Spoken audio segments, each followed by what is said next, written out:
जय माता की प्रिय श्रोतागणों, माता रानी की कृपा दृष्टि सभी भक्तों पर बनी रहे। आज गुप्त नवरात्रि का चौथा दिन है।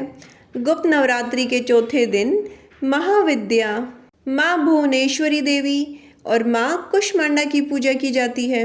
गुप्त नवरात्रि में साधक माँ भगवती के 9 रूपों के साथ साथ 10 महाविद्याओं की पूजा भी करते हैं।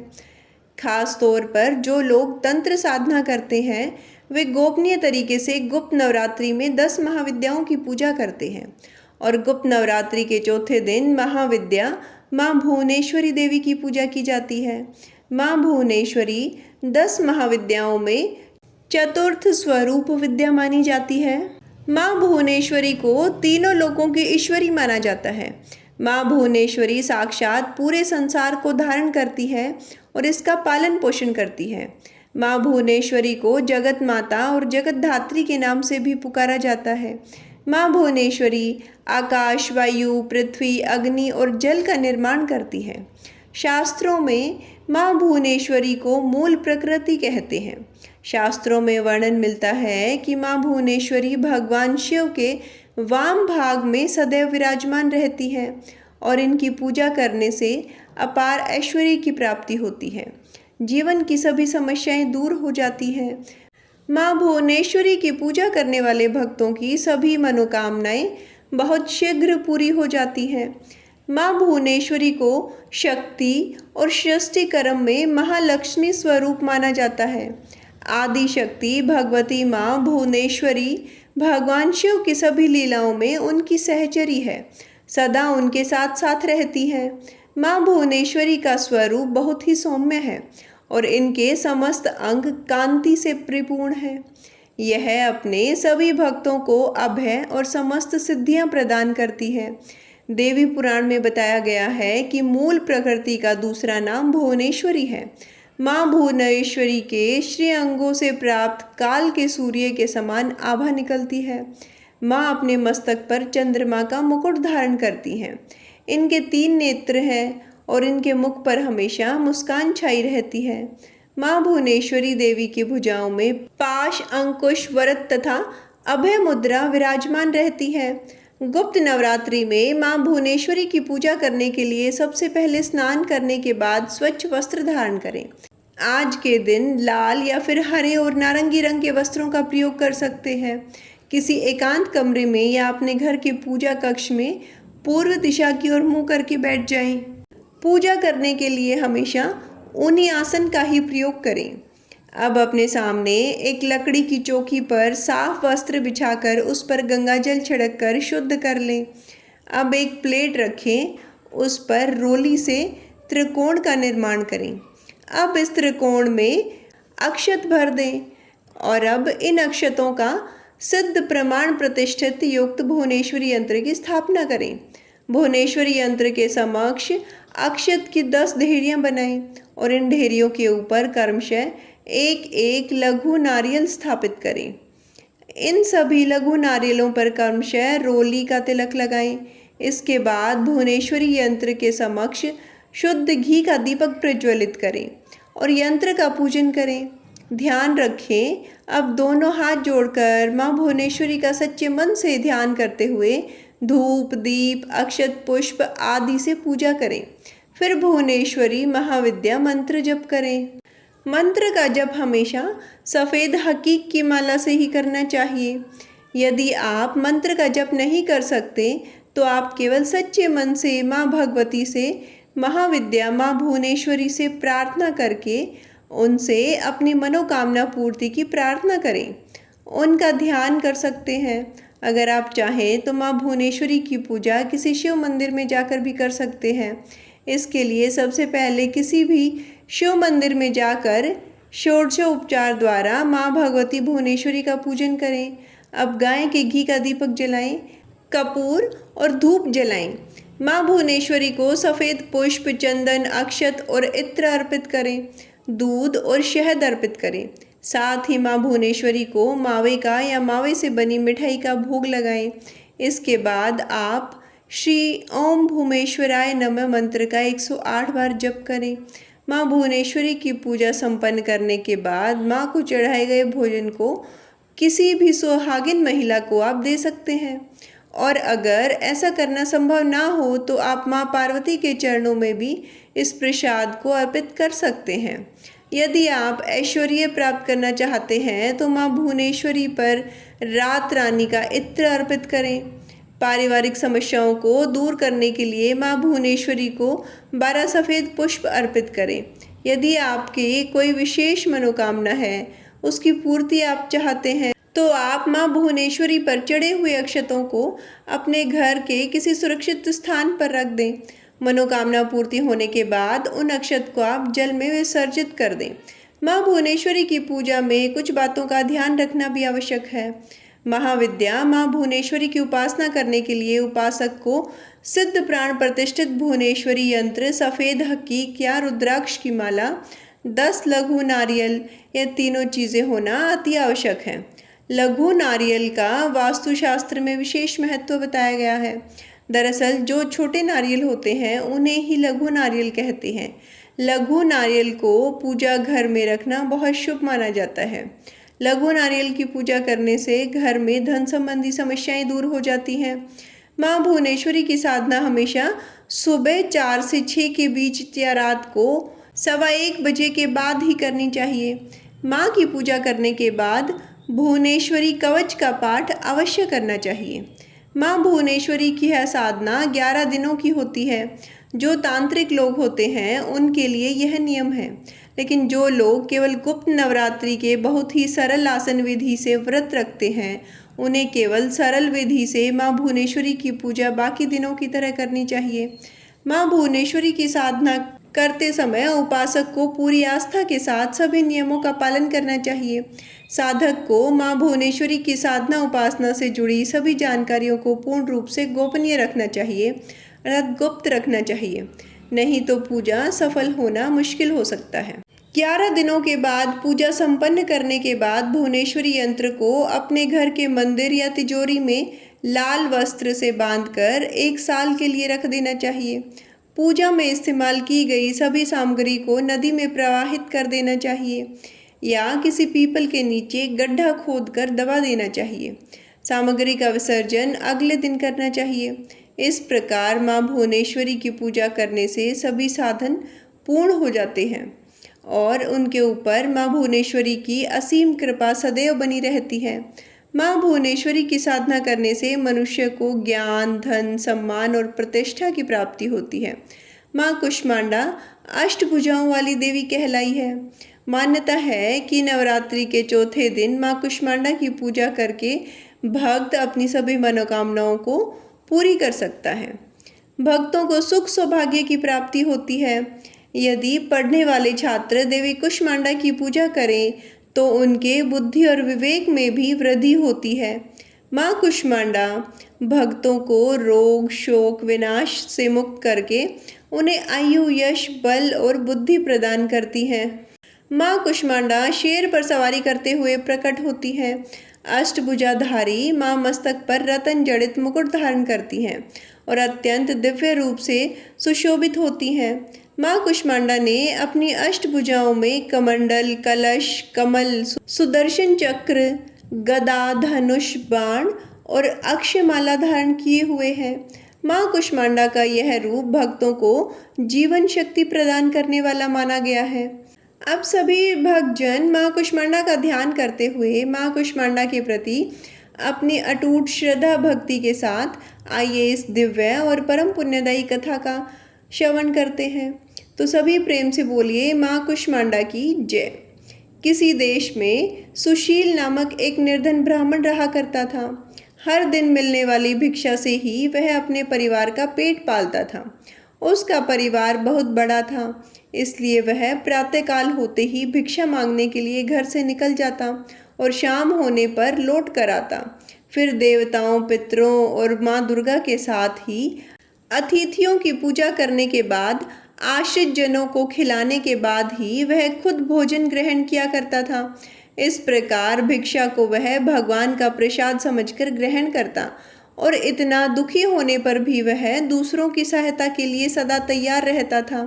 गरीबी के कारण उसका मन दुखी रहता था, फिर भी वह सदैव धर्म कर्म में लगा रहता और अपने इंद्रियों को उसने सदैव अपने वश में रखा। इसलिए वह सदाचारी, धर्मात्मा और सत्यवादी था। उसके हृदय में कभी भी अहंकार, क्रोध या ईर्ष्या जैसे बुरे विचार उत्पन्न ही नहीं होते थे। एक बार उस ब्राह्मण के घर के पास में सत्यव्रत नाम के एक तेजस्वी ऋषि आकर ठहरे। वे बहुत ही पहुँचे हुए तपस्वी थे। उनके समान विद्वान और सभी वेदों के ज्ञाता और कोई भी नहीं था। जल्दी ही बहुत सारे लोग उनके दर्शन करने के लिए आने लगे। उस ब्राह्मण के मन में भी तपस्वी से मिलने की इच्छा जागी और वह भी उनकी सेवा में उपस्थित हो गया। महर्षि सत्यव्रत को प्रणाम करके वह ब्राह्मण कहने लगा, हे ऋषिवर, आपकी बुद्धि अत्यंत विलक्षण है और आप अनेक शास्त्रों, विद्याओं और मंत्रों के जानने वाले हैं। मैं एक निर्धन, दरिद्र और बेसहारा ब्राह्मण हूँ। कृपया मुझे बताइए ऋषिवर कि मेरी दरिद्रता, मेरी गरीबी, मेरा दुख किस प्रकार दूर हो सकता है। ब्राह्मण ने कहा कि मुनिवर, आपसे यह पूछने के पीछे मेरा उद्देश्य केवल यही है कि मुझ में अपने परिवार का भरण पोषण करने की शक्ति आ जाए। धन के अभाव के कारण मैं उन्हें पर्याप्त रूप से सुख सुविधाएं नहीं दे पा रहा हूँ।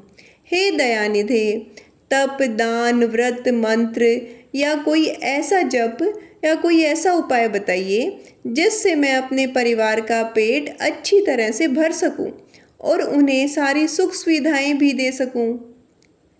मेरी बस इतनी ही इच्छा है कि मेरा परिवार सुखी हो जाए।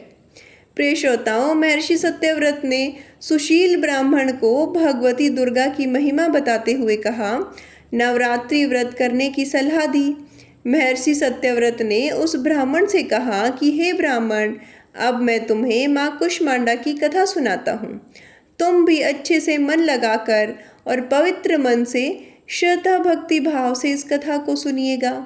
इस कथा को सुनने मात्र से व्यक्ति की अनेक प्रकार की बीमारियों का, अनेक दुखों का नाश हो जाता है। उसे सद्बुद्धि मिलती है और सुख समृद्धि की भी प्राप्ति होती है। उसके मन में माता के प्रति अटल भक्ति भी जागृत होती है। यह उस समय की बात है कि जब संपूर्ण ब्रह्मांड अंधकार से भरे हुए एक शून्य के समान लग रहा था, लेकिन फिर दिव्य प्रकाश की एक किरण चारों ओर फैली। अंधेरा उजाले में बदल गया और अब उस प्रकाश की कोई सीमा ही नहीं थी। देखते देखते वह दिव्य प्रकाश एक दिव्य नारी के रूप में बदल गया। वह और कोई नहीं बल्कि स्वयं देवी कुष्मांडा थी। अपनी मंद हल्की हंसी के साथ अंड यानी ब्रह्मांड को उत्पन्न करने वाली इन देवी को कुष्मांडा नाम से पुकारा गया और देवी कुष्मांडा के मुख की मुस्कान के कारण ब्रह्मांड का जन्म हुआ। हे ब्राह्मण, उन्होंने ही पृथ्वी, सभी ग्रह, चंद्र, सूर्य, तारे और आकाश और गंगा को अस्तित्व में लाई। संसार में जीवन बनाए रखने के लिए सूर्य देवता की आवश्यकता थी, तो कुष्मांडा माता ने ही अपने आप को सूर्य में समाहित कर दिया। सूर्य संसार में जीवन का पर्याय है, तो देवी कुष्मांडा उनकी शक्ति है। माता कुष्मांडा ही समस्त ऊर्जा का स्रोत है। जब वह सूर्य भगवान के मूल में वास करती है, तो देवी का अलौकिक तेज भगवान सूर्य को जीवन प्रदान करने की, उन्हें प्रकाशवान बने रहने की क्षमता देती है। कुष्मांडा देवी के बिना सूर्य देव शक्तिहीन है और यह देवी कुष्मांडा की ही शक्ति है। इसने ही सारा जग रोशन किया है और कुष्मांडा देवी ही केवल एकमात्र ऐसी देवी है जो कि सूर्य मंडल के भीतर के लोक में निवास करने की क्षमता रखती है। माँ की पूजा करने वाले व्यक्ति को अनेक प्रकार से सुखों की प्राप्ति होती है और ऐसा व्यक्ति अपने जन्म जन्मांतर के पापों का नाश करके माता की कृपा से इस जीवन में सभी प्रकार की सुख सुविधाओं की प्राप्ति करता है। महर्षि ने आगे कहा, हे ब्राह्मण, माँ कुष्मांडा की स्तुति करने से आयु, यश, बुद्धि और बल में वृद्धि होती है। साथ ही सभी रोगों से मुक्ति भी मिलती है। दरिद्रता दूर होती है, सभी तरह की नकारात्मक शक्तियाँ दूर हो जाती हैं और हर प्रकार की समस्याओं का भी समाधान हो जाता है। माँ कुष्मांडा की कृपा से मनुष्य के जीवन में सुख, समृद्धि और उन्नति आती है। दुख, विपत्ति और कष्ट से मुक्ति मिल जाती है। प्रिय श्रोताओं, तब महर्षि सत्यव्रत के कहने पर, उनकी सलाह पर ब्राह्मण सुशील ने भी नवरात्रि के व्रतों को किया, माँ कुष्मांडा की स्तुति की और महर्षि सत्यव्रत को अपना गुरु बनाकर उसने माया बीज नामक भुवनेश्वरी मंत्र की दीक्षा ली। इसके बाद नवरात्रि के व्रत रखकर उस मंत्र का सुशील ब्राह्मण ने नियमित रूप से जप आरंभ कर दिया। उसने माता भवानी और माँ कुष्मांडा की भक्ति पूर्वक आराधना की और 9 वर्षों तक लगातार वह माँ भगवती के माया बीज मंत्र का निरंतर जप करता रहा। उसकी भक्ति से प्रसन्न होकर तब देवी भगवती ने 9 वर्ष की नवरात्रि की अष्टमी तिथि को मध्य रात्रि में उसे स्वप्न में दर्शन दिए और इस प्रकार माँ कुष्मांडा की कृपा से सुशील ब्राह्मण की दरिद्रता दूर हो गई। माँ भगवती की कृपा से उसके घर में सुख और समृद्धि के भंडार भर गए। प्रिय श्रोतागणों, प्रेम से बोलिए कुष्मांडा मैया की जय। आइए अभी श्रवण करते हैं महिषासुर मर्दिनी स्तोत्र का हिंदी अनुवाद। हे हिमालय राज की कन्या, विश्व को आनंद देने वाली, नंदी गणों के द्वारा नमस्कृत, गिरिवर विंध्याचल के शिरों पर निवास करने वाली, भगवान विष्णु को प्रसन्न करने वाली, इंद्रदेव के द्वारा नमस्कृत, भगवान नीलकंठ की पत्नी, विश्व में विशाल कुटुंब वाली और विश्व को संपन्नता देने वाली, हे महिषासुर का मर्दन करने वाली भगवती, अपने बालों की लता से आकर्षित करने वाली पर्वतराज की पुत्री, आपकी जय हो, जय हो, जय हो।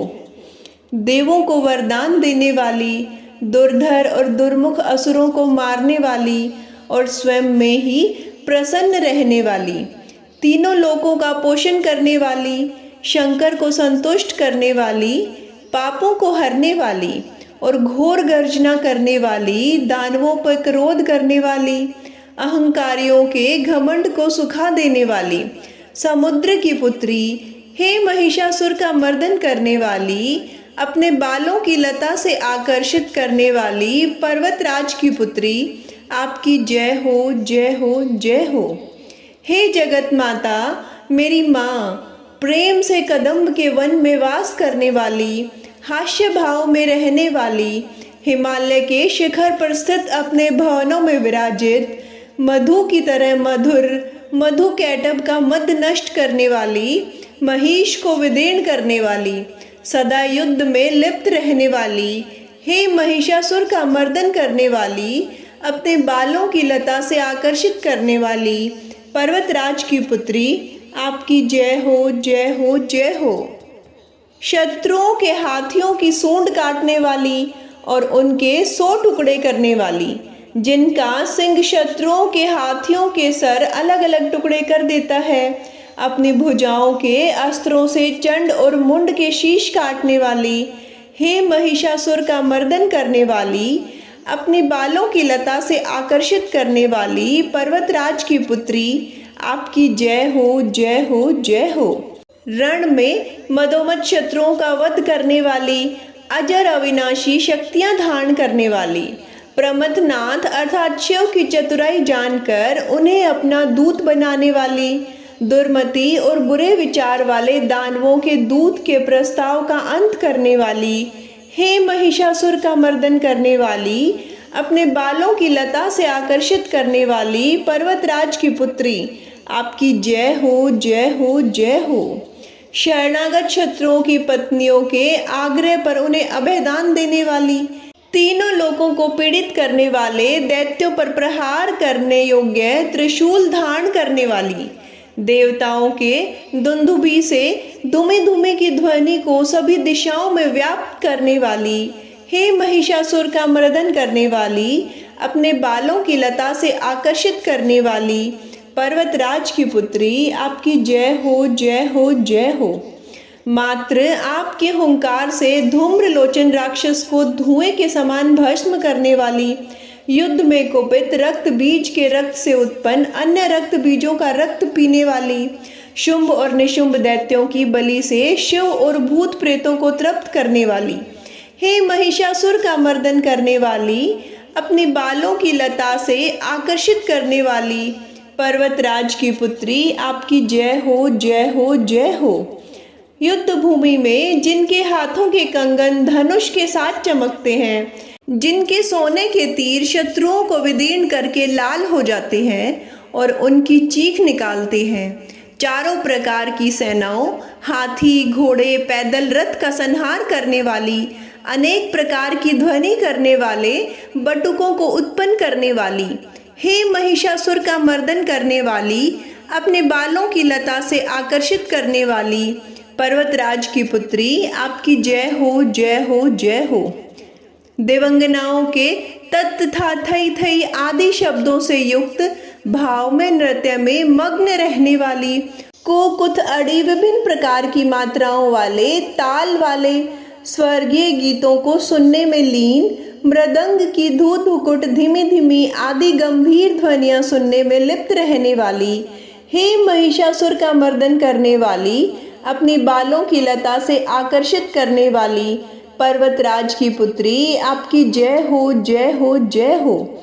जय जयकार करने और स्तुति करने वाले समस्त विश्व के द्वारा नमस्कृत, अपने नुपुर के झनझन और झिमे झिमे शब्दों से भूपति महादेव को मोहित करने वाली, नटी नटों के नायक, अर्धनारीश्वर के नृत्य से सुशोभित नाट्य में तलीन रहने वाली, हे महिषासुर का मर्दन करने वाली, अपनी बालों की लता से आकर्षित करने वाली, पर्वतराज की पुत्री, आपकी जय हो, जय हो, जय हो। आकर्षक कांति के साथ अति सुंदर मन से युक्त और रात्रि के आश्रय अर्थात चंद्रदेव की आभा को अपने चेहरे की सुंदरता से फीका करने वाली, काले भंवरों के समान सुंदर नेत्रों वाली, हे महिषासुर का मर्दन करने वाली, अपने बालों की लता से आकर्षित करने वाली, पर्वतराज की पुत्री, आपकी जय हो, जय हो, जय हो। महायोद्धाओं से युद्ध में चमेली के पुष्पों की भांति कोमल स्त्रियों के साथ रहने वाली तथा चमेली की लताओं की भांति कोमल भील स्त्रियों को जो झिंगुरों के झुंड की भांति घिरी हुई हैं, चेहरे पर उल्लास से उत्पन्न उषा काल के सूर्य और खिले हुए लाल फूल के समान मुस्कान वाली, हे महिषासुर का मर्दन करने वाली, अपनी बालों की लता से आकर्षित करने वाली, पर्वतराज की पुत्री, आपकी जय हो, जय हो, जय हो।